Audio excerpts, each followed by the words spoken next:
Muy buenos días a todos, a todas, bienvenidos nuevamente. Aquí nos volvemos a encontrar, como nos hemos encontrado desde hace ya varios meses. Estamos en este ciclo de webinar que partió el 15 de julio, donde hemos abordado temas tremendamente interesantes con el fin y el propósito permanente de la AMD de aportar y de entregar muy buenos contenidos y muy buenas experiencias a la industria del marketing y de las comunicaciones.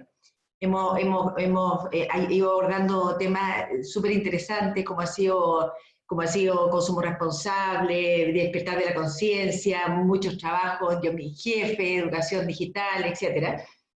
Y hoy día estamos en nuestro séptimo webinar de todos los días martes, que partimos a las 9:30. Y hoy día tenemos unos grandes invitados. Así es que los voy a dejar prontamente con Sergio Gajardo, que es el director de la AMD, presidente del Comité de Innovación y Tecnología, además muy activo y muy gestor de este webinar.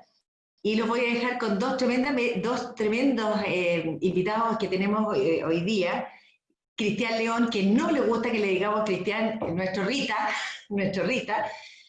fundador de una agencia integral, Ritalin también, y nuestro amigo Néstor Leal, marketing puro de Accenture y además director de la AME.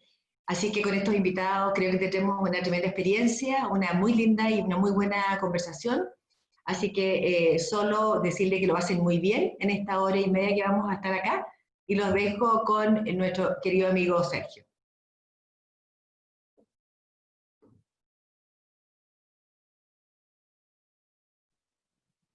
Muchas gracias, Marlene, por la invitación, por la invitación y por la presentación. Realmente para mí es un honor presentar a dos personas a las cuales estimo y admiro mucho, a Cristian León, mi amigo Ritalin, y a Néstor Humberto Leal, gerente de marketing de Accenture. Vamos a hablar de un tema tremendamente importante. Temas que partieron siendo una prospección a lo que venía el año 2020 y que a partir de unos meses terminó siendo un tremendo desafío. Y dejo en un tema que se llama burbuja mediática a estos dos grandes amigos. Les voy a dejar la pantalla en 2 segundos más porque quiero dar unas pequeñas indicaciones. Uno, les pido a todos, por favor, apagar su cámara durante la presentación. 20 minutos antes del término de esta vamos a volver a prenderlas para hacer las preguntas necesarias que van a hacer a través del chat. Y para ir soltando los dedos, voy a hacer una pregunta que me la contesten por chat. Uno, ¿han escuchado alguna vez de la burbuja mediática? Vamos contestando ahí por el chat y vemos qué va pasando. Y es solamente para soltar los dedos. Dos, y último, agradecer a Congress Pro, que es el encargado y el responsable de la transmisión de este webinar. Así que muchas gracias, Congress Pro. Bienvenido a todos, a mis alumnos de la Universidad Finisterra también que están presentes, así que muy bienvenido. Ritalin, Néstor Leal, les dejo la pantalla. Yo apago ahora mi micrófono para dejarle a ustedes 100% la pantalla y escuchar este tema que realmente va a ser más que una tendencia, un desafío que hay que adquirir. Así que muchas gracias y vamos. Excelente. Muchas gracias, Sergio, por la invitación. Muchas Gracias. gracias, Marlene. Muchas gracias, MD. Muchas gracias a todos por estar aquí. Y claro, lo que hablaba Sergio es muy cierto. Nosotros cuando comenzamos este ciclo de temas de innovación, de lo que se venía el 2020, pre-pandemia por lo demás, no nos dimos cuenta y no sabíamos lo fuerte que iba a ser, lo terrible que iba a ser en muchos casos, y cómo esta tendencia, que para muchos yo sé que no es muy conocida, se ha vuelto hoy día parte de la Matrix. ¿Ya? Así que, Néstor, te pido, Néstor tiene la presentación, yo estoy con mi tablet, de ahí les cuento el tema que tengo. Ahí tenemos a don Néstor Steve Jobs Leal. Oye, mucho gusto, muchas gracias a todos. Un orgullo poder estar contigo, querido Rita, tantos años en el círculo y hoy día, mira, nos vemos juntos haciendo una presentación de un tema que en rigor es tan importante, lo van a ver, de hecho que es muy importante, y justamente vamos a empezar esta charla. Voy a compartir mi pantalla, un segundo, por favor. Pasando un videíto, ¿ya? Este videíto un poco ejemplifica ¿Ven ahí? ¿Están bien o no? Sí, ¿Lo ven? perfecto. Perfecto, genial. Justamente explico un poquito lo que es este mundillo de la burbuja mediática. Vamos a verlo y después de eso ya empezamos con todo un pool de comentarios y cosas que nosotros le queremos entregar a ustedes. Vamos a probar el audio, ojalá lo puedan ver, si no igual de todas formas le puedo dejar los videos después. Ahí va. En estricto rigor, la burbuja mediática significa toda esa serie de algoritmos o el machine learning que hoy está tan de moda. Los sistemas van poco a poco entendiéndonos, sabiendo nuestros gustos. Ustedes lo ven con Spotify, con el descubrimiento semanal, que parece medio mágico, lo que pasa con Netflix, lo que pasa con Amazon, y lo que empieza a pasar con cada uno de nuestro aparato, de nuestra tecnología, que empiezan poco a poco a entendernos. O sea, y por un lado, esto tiene algo que es muy bueno, que la interfaz, la mejora y la usabilidad de cada una de las cosas que hacemos funciona cada vez mejor. El sistema nos empieza a conocer, nuestros computadores nos empiezan a reconocer, todos los sistemas con los que trabajamos empiezan a entender cuáles son nuestros gustos, qué es lo que nos gusta ver, qué es lo que nos gusta escuchar, y eso por un lado está buenísimo. Sí, claro. Eso claramente para la usabilidad está muy bueno. Claro, para usabilidad y bueno, y también para la gente, ¿no? La gente se beneficia de esto un poquito, ¿no, Cristian? Exacto, claro. Tú cuando empiezas como a pasarle tu control a un sistema que te conoce, que va aprendiendo de ti, por supuesto que tiene una experiencia cada vez mejor, como le dicen en usabilidad, con menos roces. O sea, el sistema mágicamente empieza a aprender de ti, empieza a entender que, oye, esto mejor lo dejo andar solo. De hecho, pasa con los autos de Tesla, que todavía Tesla dice, oye, por favor, manejen todavía, si no está perfecto, pues la gente se echa para atrás y confía en el sistema. Bueno, la burbuja mediática es un poco lo mismo, que por el lado bueno nos está cada vez mostrando más que el sistema aprende de nosotros y es cada vez mejor hacia nosotros. Tenemos una experiencia cada vez con menos roces. Oye, y eso en el mundo empresarial también está en tendencia. De hecho, te voy a mostrar algunos numeritos que estuve sacando sobre todo un estudio que hizo Accenture hace un tiempo. Y mira estos datos que son relevantes. Primero, el 80% de los consumidores a nivel mundial están dispuestos a compartir datos para recibir productos o servicios, perdón, más personalizados. Eso ya te dice que justamente lo que tú decías antes, de esta comodidad de vida en la cual la personalización te entrega cosas muy entretenidas, desde, como tú bien dijiste, la música del Spotify o las series en Netflix recomendadas a ti, etcétera, hace que la gente, como dice este estudio, que el 80% está dispuesto a entregar esos datos, ¿vale? Por otra parte, el 70% en términos de contenido, ¿cierto? Le gustaría tener más contenido personalizado también. O sea, estamos viendo esa tendencia de la personalización como algo relevante, a la gente le gusta esto, ¿ya? Y si lo vemos desde el mundo de vista más empresarial, los CMO también están muy conscientes de eso, están afirmando que va a haber en estos próximos años, y ya está sucediendo, lo estamos viendo con esta aceleración del COVID, un cambio fundamental, tanto en la analítica como en el tema digital, como en el tema mobile, va a ser un tema de tendencia en los próximos años, ¿vale? Entonces, Excelente. ¿qué pasa con el tema de lo malo acá, Rita? Claro, porque ese es el tema. Por el lado bueno, uno se da cuenta que los sistemas y el machine learning y la inteligencia artificial en general está haciendo que nuestra vida sea cada vez mejor, cada vez más grata, cada vez más mágica. El lado oscuro de todo esto, y la razón de esta charla por lo demás, es que poco a poco también nos empezamos a meter en esta burbuja, en este silo, donde no nos estamos dando cuenta de que estamos viendo cada vez más las cosas que queremos ver, y ojo con eso, estamos empezando a dejar de ver, y simplemente ya no lo vemos más, las cosas que no queremos ver. O sea, empezamos a enclaustrarnos en un mundo en que vemos solamente lo que queremos ver, escuchamos solamente lo que queremos escuchar, leemos solamente lo que queremos leer. Y eso, por un lado, está muy heavy. Ahora, Néstor también nos comparte un video que habla de este lado oscuro de la burbuja mediática. Sí, vamos a ver un videito que justamente, no sé si ustedes ubican a Cambridge Analytica.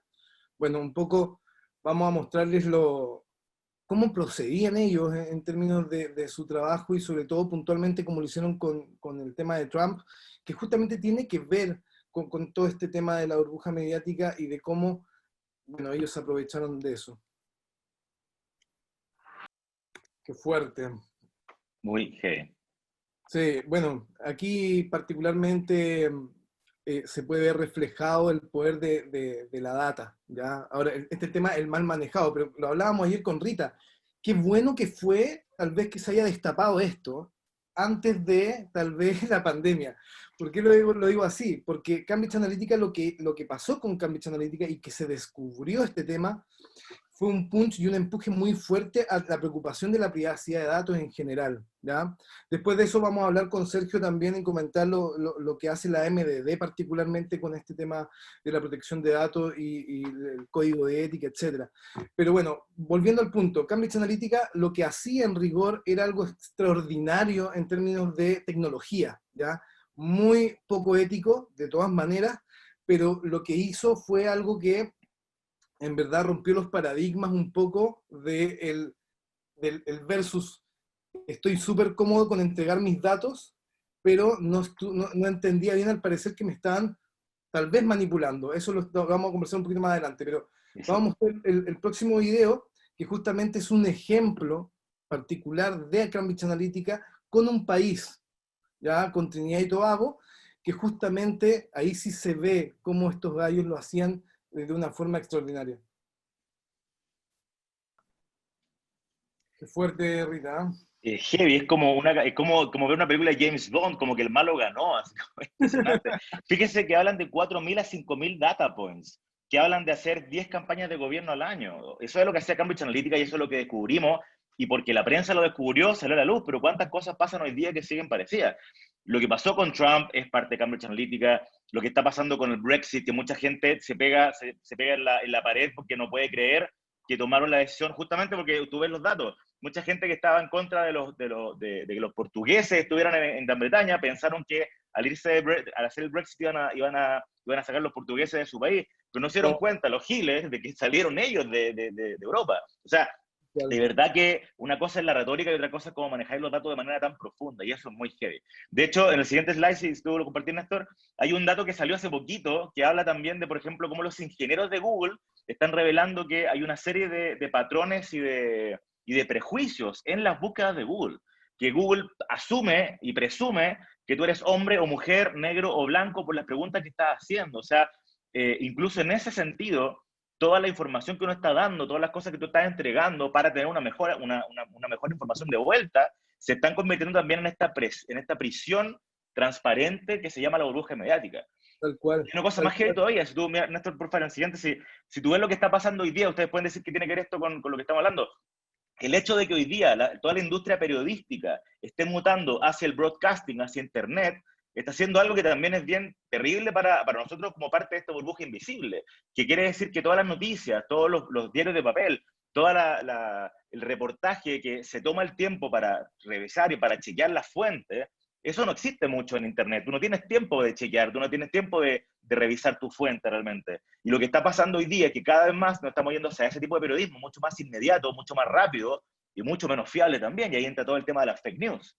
Y eso también se vuelve algo súper nefasto cuando empezamos a ver que esta maravilla en la que estamos echados para atrás, siendo conducido por un sistema, en realidad también nos está cegando cada vez más. Claro, y a eso sumémosle ahora el COVID. ¿Qué pasa con eso, Rita? ¿Qué pasa hoy día que estamos más encerrados, que tenemos, si antes estábamos, no sé en los casos de los demás, 12 horas trabajando, y estáis muy metido, tecnologizado, hiperconectado y todo? Bueno, hoy día está pasando que estamos dentro de un mundo en el cual todo es digital, ¿o no? Es que ese es el tema. Tú hasta hace un par de meses igual podías conversar en la calle con el taxista o con la señora que le compráis el diario o con alguien en el camino de la oficina.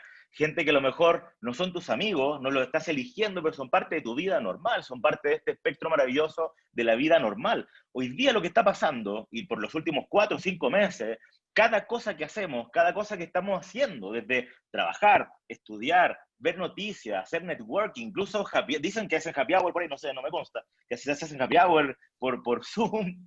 Todo lo que estamos haciendo, absolutamente todo está pasando por este filtro, por esta pantalla maravillosa por un lado, pero tan terrible por otro lado, que poco a poco nos empieza a cerrar mucho más en una vida que ya es básicamente 24/7 digital. Seguro, y a eso sumémosle también otra cosa, ¿no? ¿Qué pasa Bueno, con... de ahí viene también un poco el tema de lo que empezó a pasar. Nosotros tuvimos también una precuela terrible con el 18 de octubre, cuando realmente te das cuenta que Chile está tan polarizado, estamos viviendo en burbujas tan cerradas y tan gruesas, pero tan invisibles también, que empieza a pasar este tema que se convierte el 18 de octubre en este estallido social. En un país también, recordemos que, no sé, el 80% de los CEOs en Chile salen de 3 o 4 colegios. O sea, ahí también estamos hablando de unas burbujas sociales inherente a Chile y que hoy día por el tema tecnológico se vuelven cada vez más cerradas. Y empieza a darte cuenta cómo, y ustedes a lo mejor tienen también esa visión, espero que la compartan, de que si bien todos estamos tratando de estar en el centro, de entender un poquito de uno y un poquito de otro, hay muchas posturas cada vez más polarizadas. O sea, la gente que opina que... hay gente que opina que todos los del otro lado son unos fachos, todos los del otro lado son unos comunistas. Estamos empezando a polarizar las opiniones simplemente porque los sistemas nos empiezan a dar más en el gusto de lo que estamos opinando. Entonces, cuando tú ves una persona que piensa distinto a ti, tú dices, ese es uno de los 5 o 6 pelotudos que está en contra de lo que todo el mundo está pensando, porque la burbuja mediática te hace sentir, te hace pensar que todos piensan como tú. Entonces, Claro, uno se vuelve cada vez menos, cada vez más reactivo a la gente que opina distinto, porque tú dices, ese es el 1% de la gente, cuando no es así. exactamente. ¿Y qué pasa después con más encima si nos viene un proceso electoral? ¿Cómo lo ves tú ahí? Es que eso es lo más terrible, creo yo, porque el hecho de que estemos todos absolutamente metidos en este mundo en que pensamos que todos creen como nosotros, bueno, fue lo que pasó con Trump. Todos están súper tranquilos porque decían que iba a ganar Trump, es un payaso, no puede ganar. Pero mientras tanto, Cambridge Analytica estaba agarrando a todos los rednecks, toda la gente que quería tener armas en su casa, toda la gente racista, y ganaron finalmente. O sea, eso es lo terrible que puede empezar a pasar. Como están manejándote con los datos y como te están manejando básicamente como la data, o sea, como tú te comportas, hay un dicho que es muy antiguo que usan siempre los historiadores, que dicen, la historia los escriben los vencedores. Hoy día eso cambió. Hoy día lo que se está diciendo y lo que todos estamos entendiendo es que la realidad las están escribiendo los más poderosos. La gente que tiene la capacidad de hacerte un plan de medio, de entender tus datos, de guiarte hacia un lugar que, de nuevo, es absolutamente invisible, es una burbuja. Exactamente. Bueno, y en base a eso hay repercusiones, ¿o no? ¿Cuáles son esas repercusiones? Tipo, exacto. Mira, yo creo que hay tres cosas fundamentales, o sea, hay cuatro cosas fundamentales. La primera es que perdón, sí, dale, tú no pasas adelante. La primera es que empezamos a sobreestimar la validez de nuestra perspectiva. Al ver solamente nuestra perspectiva reflejada en todo, porque de nuevo, el machine learning lo que está haciendo es hacernos ver lo que queremos ver, y lo que nosotros queremos ver es nuestro reflejo y decir, mira, todos piensan como yo, qué maravilloso. Segundo, que también es muy terrible, al no ver otras opiniones, al no ver a las otras personas, ya no hay un debate. O sea, estamos pensando que todos piensan como nosotros, ya no hay un debate de la segunda mirada. Al no haber debate, y esto es lo más terrible, que justamente la contracultura de la que veníamos hasta hace poco iba por el lado de la diversidad, empieza a desaparecer la diversidad. Y eso es clave para la política, para la industria creativa, para el mundo en general, el hecho de poder tener una mirada distinta a la tuya.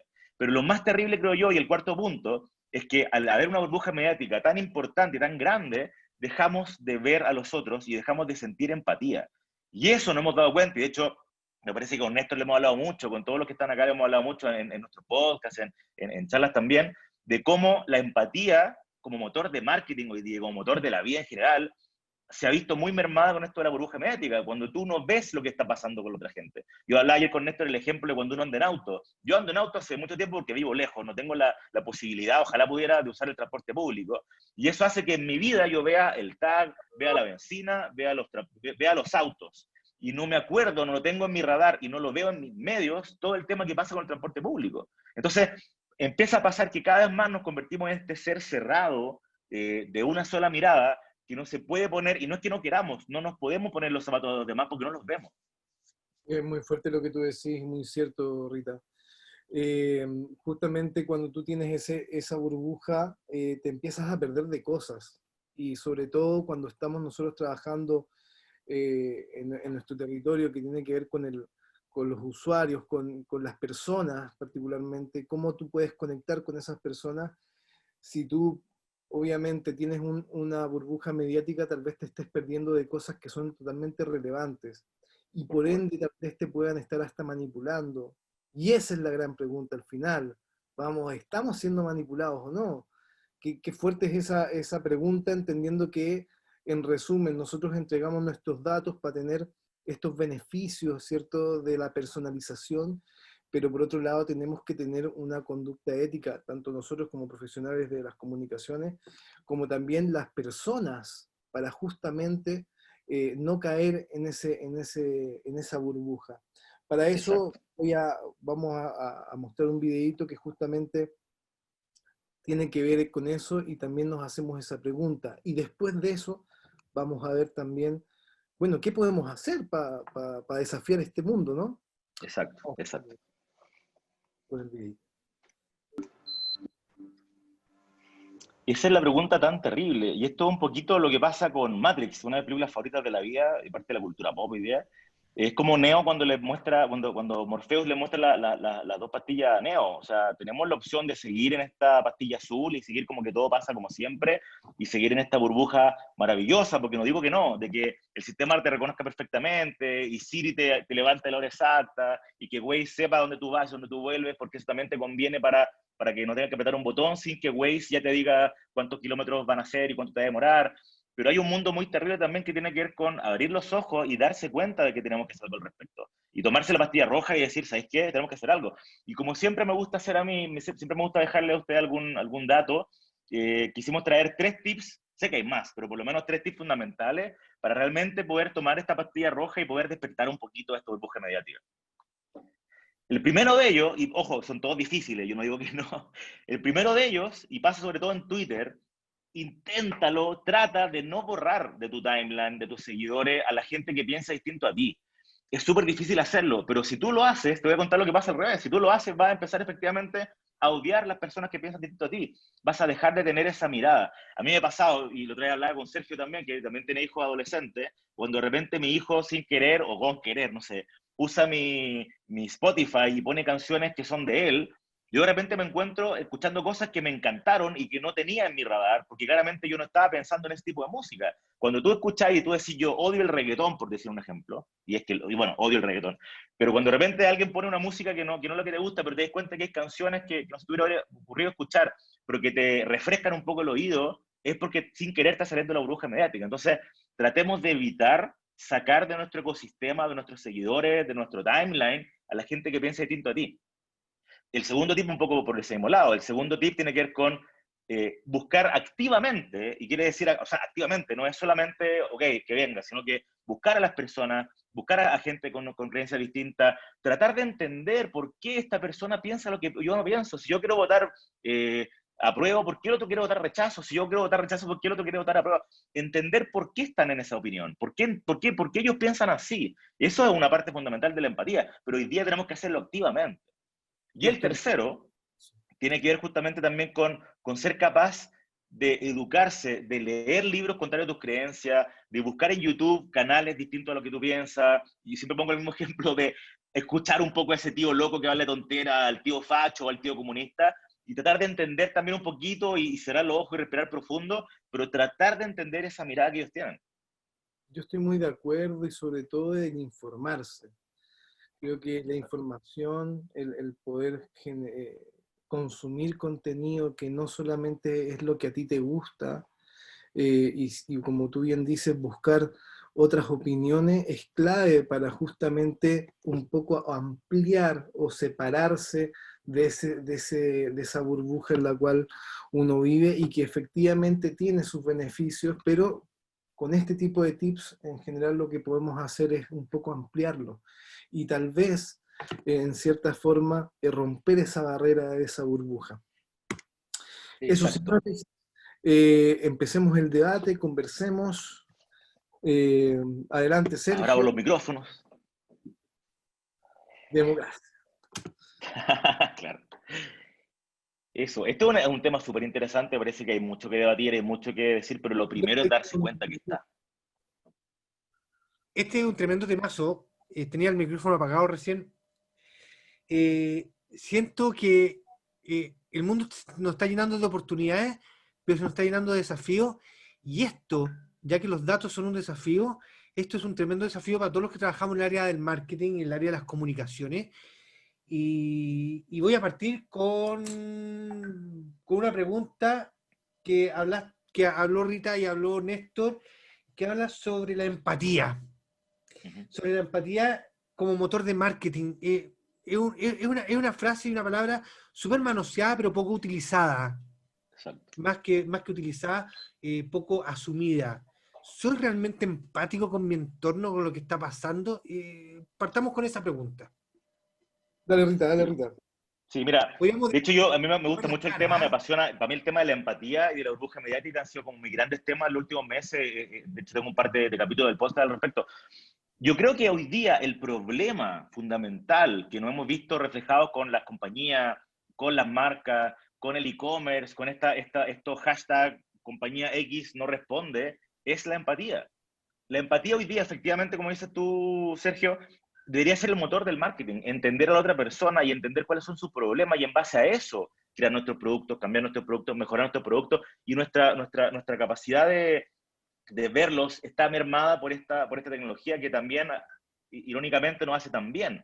Entonces, ustedes se dan cuenta de lo que pasa, yo lo he comentado muchas veces, cuando la AFC, por ejemplo, decide cerrar el call center y hacer que la gente tome horas y horas esperando en la calle en vez de hacer algo online, cuando todos los retails, quitan su call center porque están con muchas llamadas, en vez de reforzar su call center porque están con muchas llamadas, nos estamos dando cuenta que efectivamente hay un tema que es falta de empatía. Y por otro lado, tú te das cuenta, los grandes ganadores en esta época, WOM, Casa Idea, son marcas que efectivamente son más pequeñas o que no tienen tanto poder como los gigantes, pero que dijeron, ¿sabes que en realidad acá está el poder del pequeño, el poder de poder entender a la gente que está con problemas?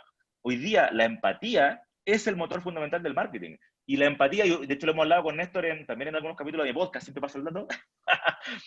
Con Néstor lo hablamos hace un tiempo de cómo el hecho de que una compañía tome el marketing como parte fundamental de su operación, te está dando también la posibilidad de que a través del marketing, a través de los focus group, a través del entendimiento de las personas, tu empresa sea más empática. O Es sea, verdad. eso para mí es una de las cosas fundamentales del marketing contemporáneo, de la marca contemporánea, de ser capaz de ser empático, de ser capaz de meterse en la cabeza de las personas, pero para entenderlo, no para manipularlo. Súper bien, súper correcto. Voy a aprovechar de avisarle a los que están, a los asistentes, que tenemos alrededor bastante, una cantidad más o menos interesante, que todas las preguntas que quieran hacer al chat. En el Por chat las favor. vamos a leer y las vamos a comentar. Por ejemplo, Julia Argandoña habla de lo difícil que es tratar con las nuevas generaciones que quieren todo inmediatez. Pero yo ahí concuerdo con Julio en un tema de que siempre se habla de las nuevas generaciones, buscan la inmediatez. Yo, por ejemplo, soy un millennial en un cuerpo equivocado o en un año raro, porque a mí también me gusta la Retro inmediatez. millennial. Claro, es parte, la inmediatez es un hecho de la hora. Todos queremos inmediatez, todos alegamos cuando pasa. Entonces mi pregunta es, ¿usamos realmente esos datos para entender a nuestro consumidor y llegar a satisfacer esa necesidad latente porque son todos distintos? Desafío para Accenture, por ¿Sabes qué me ejemplo. O pasa a para... mí? Yo tiendo a Claro. pensar y siempre yo digo lo mismo, es la vuelta larga, porque la vuelta corta es, ok, hagamos las cosas rápido, vendamos rápido, tengamos a la gente como esta cosa de la gamificación o el hecho de que yo quiero algo inmediatamente o me dan una retribución inmediata, por supuesto que parte de nuestro inconsciente, es así, desde que somos chicos nos dicen que no nos gusta la comida pero vamos a comer postre. La vuelta larga es, en vez de pensar en eso y en esa retribución automática y corta, y que se cae rápido también, es realmente hacer la vuelta larga de poder empezar a entender a la gente, empezar a conectar con cosas más profundas que la inmediatez. Y lo hemos visto, ¿no? Uno pone ejemplos no solamente de marcas de grandes, de Nike, de Apple, sino que marcas locales, de la pizzería de la esquina, de cómo lo hace el tipo que hace el delivery, de la heladería que la hizo de oro. Es gente que está entendiendo a la gente y que está dándose la vuelta un poco más latera, un poco más larga, pero que a la larga, para la redundancia, tienen un posicionamiento mucho más arriba, que no se van a caer con un par de golpecitos. Es Totalmente, correcto. concuerdo mucho con Rita. La vuelta larga es clave, sobre todo en un tema tan sensible como el tema de los datos, ¿verdad? Cuando digo eso es que independiente de la tecnología que va a ir avanzando, que va a ir automatizándose mucho, mucho más y de mucha más calidad, las grandes empresas, las empresas medianas, las pequeñas tienen que tener una conciencia de cómo realmente llegar a generar una empatía o generar soluciones o generar productos, ¿cierto? Que tengan que ver mucho más desde el mundo personalizado, pero con responsabilidad. ¿Ya? Palabra clave, la responsabilidad es algo fundamental. Eh, por lo tanto, claro, a qué me refiero con la vuelta larga? Que realmente, independiente que uno tenga o trabaje con una empresa tecnológica propiamente tal, donde todo es fierro, tecnología, al final del camino, lo más importante, sobre todo los comunicadores, que podemos automatizar, programática, es realmente entender a la gente. Y eso no se enseña de otra forma que informándose, leyendo desde cosas súper básicas hasta grandes pensadores. Nosotros tenemos la obligación de entender a la gente para ser más empático.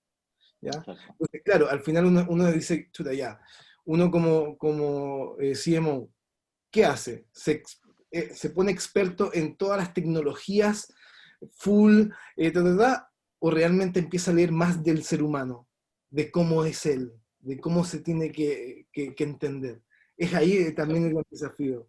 Sí, mira. Pero fíjate, yo soy un convencido que esto siempre va a ser así. O sea, a mí me encanta la tecnología, rayo con la tecnología, somos todos los que estamos, la mayoría de los que estamos aquí somos bien geek en ese sentido, pero siempre, para mí siempre va a ser un tema sociológico por sobre lo tecnológico. O sea, ¿por qué la realidad aumentada apareció hace 10 años y recién ahora la estamos usando? ¿Por qué los lentes 3D aparecieron en los 50, por recién ahora lo estamos usando también? O sea, entender lo que pasa con la gente primero y usar la tecnología después. Cultural. Bueno, es cierto, cultural. de hecho, los más contentos en la carrera de sociología en las universidades son los más felices con esto porque ellos han entendido, y es cierto, si no entendemos, miren, yo les voy a poner, antes de dos preguntas, un caso de ejemplo. Mi hija compró en AliExpress un producto que llegó a la hora que dijo que iba a llegar y todo, y cuando fui a analizar la última milla, me di cuenta que la última milla no es la última milla, porque ver la cara de felicidad de mi hija al recibir lo que había pedido y que había llegado a la hora, dije, este no es la última milla, esta es la primera milla de un comienzo de una relación futura. Si no, el cliente no la hace con esos datos, es todo el esfuerzo anterior perdió valor. Bien, mira, Claro. tengo muchas preguntas. Claudio Torres dice, en el lenguaje de la inteligencia artificial ya es posible determinar proyecciones de posibles comportamientos en entornos diferentes. Son nuestros datos son nuestros hábitos son nuestras conductas manipulables. Por lo tanto, entiendo que la pregunta puede ser, ¿cómo estamos con temas de inteligencia artificial? ¿Realmente se está ocupando para lo que se construyó o fue la finalidad de esto? ¿O la verdad que está solamente respondiendo, hola, contáctame por DM, como pasa muchas veces? Lo que pasa, mira, Neto, no sé qué aportar, pero en Chile, y siempre hay mucha gente que me tira piedra por lo que digo, pero en Chile la inteligencia artificial todavía no existe como tal.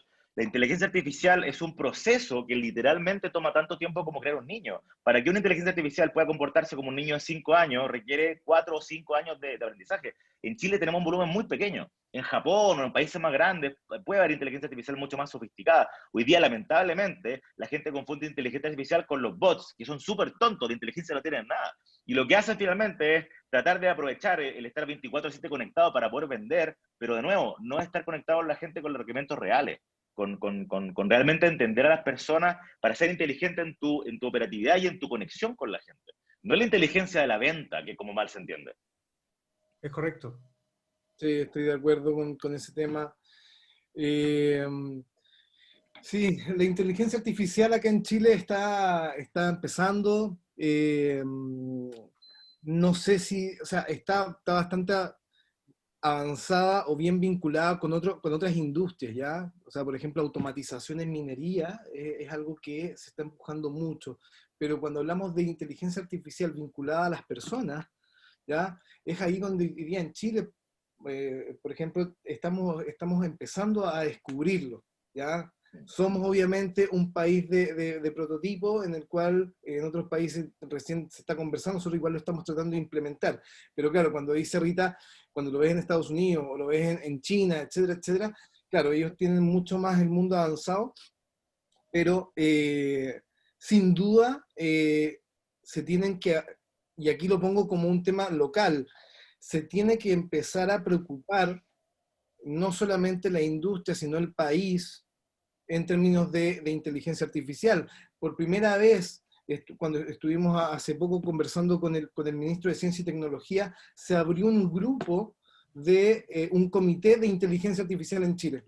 ¿Ya? Y eso, y invitaron al mundo privado también, está Accenture, están algunas otras consultoras, ahí justamente apoyando al gobierno para justamente lo que se viene, porque efectivamente se va a venir tanto en lo social, cultural y empresarial, este desafío de la inteligencia artificial. Bueno, sin más de eso, obviamente también nosotros como asociación, con nuestro código de ética, nuestro tercer código de ética que tiene que ver con la privacidad de datos y la protección de datos, que efectivamente la estamos impulsando, ¿cierto?, con el comité, para que cuando se lance la ley de privacidad y de datos, que en rigor debería suceder pronto, todas las empresas tengan un código, ¿ya? ¿Por qué? Porque realmente cuando suceda y empecemos a implementar más herramientas, ojo con eso, porque al final ahí es donde empezamos a tener estos tirones, que es lo que pasó particularmente en Inglaterra, etc. Es verdad. Mira, Claudio Torres nos hace una pregunta. Mira, a ver, espérense. Antes de seguir con las preguntas, quiero agradecerle a la audiencia porque hay comentarios más que preguntas muy interesantes que creo que nosotros después, posterior a esta charla, deberíamos tomarlo, analizarlo y hacer yo creo que podríamos inclusive hacer una nueva sesión porque realmente es tan interesante.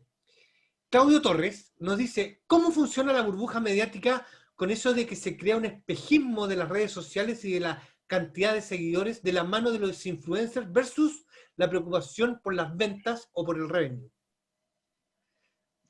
Es un tema súper... Bueno, también es un tema que me ha tocado tocarlo mucho en mi contenido, que es súper interesante porque, de nuevo, tiene que ver con estas conductas que se entienden muy por encima, no tiene que ver con la profundidad.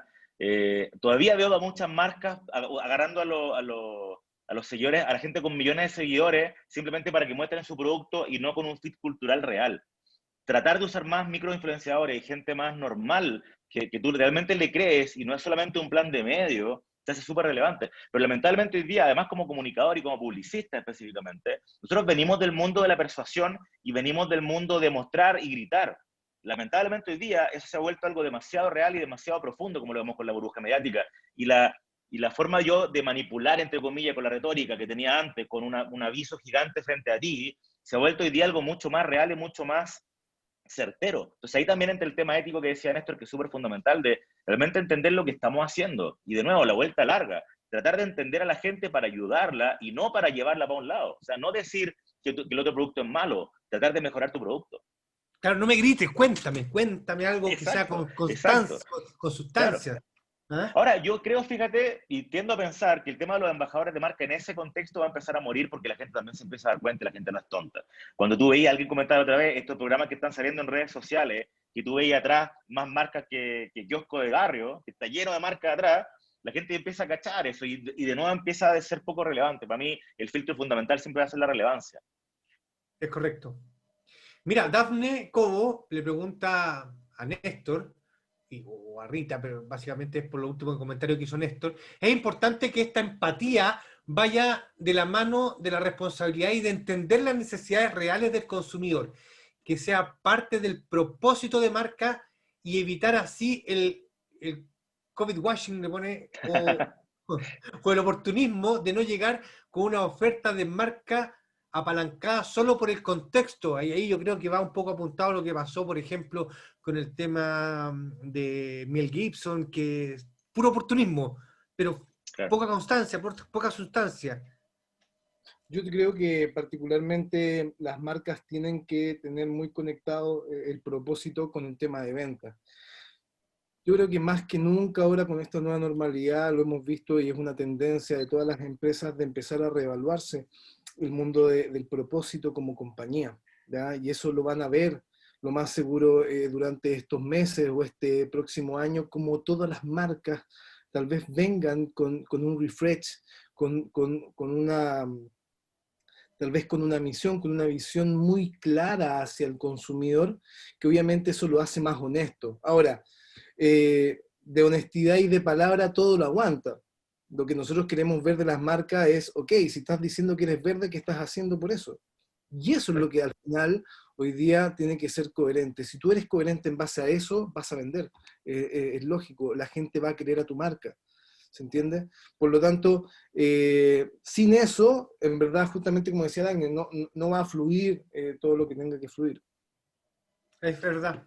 Oye, y otra pregunta que es un poco el resumen de varias, con respecto a los datos y al uso de estos en cuanto al manejo responsable de poder ocuparlos en beneficio de mis ofertas o de mis productos. Y no estoy hablando de grandes empresas, sino de pequeñas empresas, microempresas, pyme. Yo el otro día decía, si la señora del kiosco de la esquina tuviera los datos de la señora que le compraba pan todos los meses y que producto de la pandemia no pudiera comprar y yo se lo pudiera dejar, hubiera vendido más. Pero como no tenía esos datos en una planilla o en un cuaderno, no lo usó. Entonces, también hay un uso responsable de los datos. ¿Qué opinan? Sobre todo que estamos trabajando y somos parte de la Asociación de Marketing Directo Digital, que promovemos el buen uso de los datos. ¿Qué opinan con respecto a eso? Rita, por favor, adelante. Mira, yo creo que es como lo mismo que dije recién, el hecho de tener los datos y usar el sombrero blanco y usar esos datos para entender a la gente, que de hecho me parece que por ahí José Tomás de León también hacía la pregunta respecto a cuáles son las redes sociales en las que hay que estar como industria. Todo esto se resume a entender a la gente para saber dónde estar. El B2B es un P2P, es persona a persona. Cada industria que tenemos, cada cosa que hagamos, el hecho de poder tener los datos de la gente, tener datos ricos y realmente aprovecharlo y hacer un data driven, pero llevado realmente a la usabilidad y a la pertenencia y a la responsabilidad, nos permite convertirnos en mejores marcas a prueba de balas también. Un poco lo que pasa con todos los grandes globales. Tú veis las love marks y como los grandes love marks globales son también las marcas que más plata ganan. O sea, Apple ya está ganando 3 billones, o sea, 3.000 millones de dólares este año. Es la primera marca en el mundo que tiene esa cantidad de plata. ¿Por qué es una love mark? Porque entendió que ponerle sticker en la caja le da de redituada también. Entender que los datos usados de manera responsable y de manera para mejorar tus productos, tu usabilidad, tu pertenencia es fundamental. Y por el otro lado, el lado oscuro, usar los datos ahora para, pues, siempre pongo el mismo caso también, que es bien pelotudo, cuando se malentiende el inbound, como que yo te regalo un libro súper bueno, pero después te empiezo a bombardear con spam, y eso no es hacer bien el uso de datos. Y justamente, mientras más certero y más éticos seamos con el uso de datos, mejor experiencia vamos a tener, y más love mark, más marca querida vamos a hacer. Correcto. Yo creo que ahí el tema de la ética, del manejo de los datos, es algo que, como lo decía antes, es algo que nosotros como profesionales de la comunicación lo tenemos que tener seteado desde ya, ¿vale? Se van a abrir los accesos a la información, se va a abrir la tecnología para que después, el día de mañana, la señora Juanita tal vez esté teniendo acceso a data y pueda manejar esa data y pueda hacer cosas con esa data. Nosotros nos tenemos que preparar, eso es lo clave. Nos tenemos que preparar como industria. Para eso estamos acá también, para dar un aporte como AFD, en base a nuestros socios y justamente a los avisadores que justamente tienen esa mayor conexión en volumen con el tema de los datos de los usuarios y clientes. Tenemos que hacer algo, bueno, ya estamos haciendo algo hace mucho tiempo con el código de ética, que justamente habla de cómo nosotros tenemos que tener buenos principios en el manejo de datos en base al marketing. Eso es lo que hace en realidad. Y en rigor eso, que si tú lo veís, porque se trabajó harto ahí, estuvo Cristian Maulén, nuestro expresidente, y hoy día preside el Consejo justamente de Autorregulación, etc. Él decía que al final esto es un desafío, ¿cierto? Un desafío poder poner a las marcas a proceder en este código de ética, pero se tiene que hacer, literalmente se tiene que hacer, porque es algo que hoy día todavía está tranquilo. Va a salir una ley y en esa ley va a estar esa parte de marketing en la cual las empresas se tienen que justamente autorregular, ser muy precavidos con el tema de la seguridad, que ese es otro tema súper clave, pero al final, mira cómo voy a volver al punto, esto tiene que ver con empatía y sentido común. No es más Exacto. que eso, al final. Exacto. ¿Entiendes? O sea, es cierto. Oye, a todo esto, aprovechando de pasar, el código de ética lo pueden descargar del sitio web de la amdchile.com está el código de ética, lo pueden descargar, está interesantísimo. Creo que es un documento que uno debe leer y apropiarse de muchos tips que existen. Fernando Rojas, volviendo un poco a una conversación de hace unos minutos atrás, parte su pregunta, más que una pregunta, es un comentario que a mí me parece espectacular y que trato de transmitirlo cada vez que yo hablo. Dice él, comilla, a mí lo que me enoja es que la gente no tenga opinión propia y solo repita los eslogans que las redes sociales manifiestan, etcétera, etcétera, etcétera. Qué importante es tener la fuente y tener una opinión propia. Yo creo que eso hace que las marcas un poco se diferencien del ganado general, ¿ah? Sean especiales. Sobre todo esta pregunta, yo creo que Ritalin la tiene perfectamente clara. Sí, lo que pasa es que, de nuevo, entender lo que pasa con la gente, tratar de ser un aporte. O sea, las marcas que repiten como loro, y lo vemos también en la publicidad, están las marcas que hacen el típico día a día, que se convierten simplemente en el pasto que va a pisar la marca grande que tiene un buen propósito y hace las cosas bien. Pero también tiene que ver con una cosa del ser humano, de poder entender que si nos dejamos arrastrar por esta flojera, por este copy-paste, vamos a terminar como los tipos que vivían en el mundo de Wall-E. ¿Se acuerdan de estos guatones que manejaban la máquina? Que vivían así. El ser humano está diseñado para ser un poco así. El ser humano es un recolector que por eso come dulce y por eso le gusta la cosa fácil, porque el ser humano está diseñado para una vida fácil y para un mundo fácil. Estamos en un mundo cada vez más fácil. Estamos en un mundo que cada vez más fácil echarse para atrás y apretar un botón y que la inteligencia artificial hable por ti, maneje por ti, ponga música por ti. Hay un trabajo personal y no solamente de nosotros, las marcas también, de ser capaces de dar un paso más adelante, de diferenciarnos de ese ganado que tú decís y realmente tratar de tener una opinión y ser más relevante. Para mí, y la palabra que uso siempre, todos los días, es la relevancia, el y a mí qué. Ser capaces de, como personas y como marca persona, que también lo hemos hablado, de cómo hoy día una marca es un poquito más persona también, y las personas son un poquito más marca también, porque también tenemos hoy día un ecosistema digital. Como en ese contexto vamos poco a poco tratando de evitar esta ola de modorra, de ser cierto. un poco lo mismo de siempre. Es correcto. Néstor, Cristian, infinitas gracias. Creo que nos quedamos con mucho. A mí me encanta cuando terminamos estos webinars y me llevo un pequeño maletín con mucha ansiedad de ir a investigar más de este tema. Hay preguntas, por ejemplo, miren, más que una pregunta, es una pregunta de nosotros hacia ustedes. Con esto que hemos aprendido, ¿qué cambios creen que harían ustedes a partir de este minuto? Y personalmente les quiero agradecer a ambos. El tiempo pasa volando, de verdad que me quedaría mucho más tiempo conversando. Le dejo el pase a Marlene Larsson, nuestra gerente general de la AMDD, la cual tiene unas palabras para nosotros. Y también agradecer vuelta a Congress Pro por esta transmisión. Infinitas gracias. Y nada, pues nos vamos a ver el próximo jueves. Les dejo, vuelvo a apagar mi micrófono porque si no, no voy a parar nunca. Gracias, Cristian. Gracias, Néstor. Gracias, Ritalin. Gracias, Néstor Leal. Muchas gracias a ti, muchas gracias, MD. Gracias, Sergio, por ese entusiasmo. Oye, y dado ese entusiasmo, me encantaría invitar a todos los que están participando a abrir sus cámaras, por lo menos para vernos, por lo menos para saludarnos, por lo menos para mirarnos las caras. Sería genial que muchos de los que están participando pudieran abrir sus caras sus cámaras y nos podamos ver. Bueno, tema maravilloso, pues burbuja mediática, aprendimos muchísimo. Yo la verdad que no sabía inicialmente el concepto, lo conocí esta semana en las conversaciones con Rita y con Néstor. Yo podría resumirlo en que tenemos que dejar de ver solamente lo que queremos ver y un poco tenemos que dejar de hacerle el gallito a no querer ver otras realidades. Eso nos permite tener mejores conversaciones, mejores conversaciones de mayor nivel y de aprender todos los días. Yo creo que en la vida uno tiene que aprender de los demás y de las ideas de los demás, todo pero absolutamente todos los días. El tema de la inteligencia artificial la tenemos que, obviamente, considerar que tiene que necesariamente estar vinculada a las personas, que es la única forma de entender las necesidades de las personas, de los consumidores, y por otro lado aprovecho de nuevo la ocasión de felicitar nuevamente a nuestros socios que han creído en esta forma de hacer empresa que piensa la AMD que tiene que ser empresas en que tengan buenas prácticas, en que consideren la autorregulación sin esperar leyes encima, que obviamente que van a venir.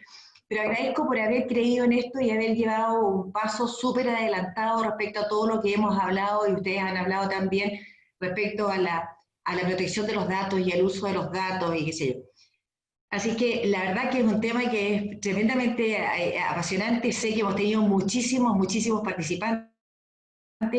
Agradezco especialmente a Eduardo Capdevila, a Congress Pro, que nos ha hecho posible este excelente webinar.